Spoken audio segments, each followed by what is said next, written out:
My father walks through the fields selling shrimps round Middleton. He has them in a basket with his measuring mug. He makes baskets. He sits in his shed making willow baskets. There's a pond in the field that he gets his willow from. He sits in the shed and makes these baskets. I wish I had tried, but no.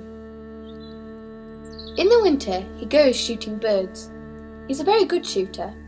He has 2 guns, and he would always say, "You don't shoot a bird till you can see its eye." Some winters we live off birds. He used to sell them. He'd bring them home and hang them up by their legs to let them drip. Then on Saturday morning, he would take them in bags to Lancaster market. Curlews, chewits, redshanks, knots. We don't eat shell ducks because they're too shelly.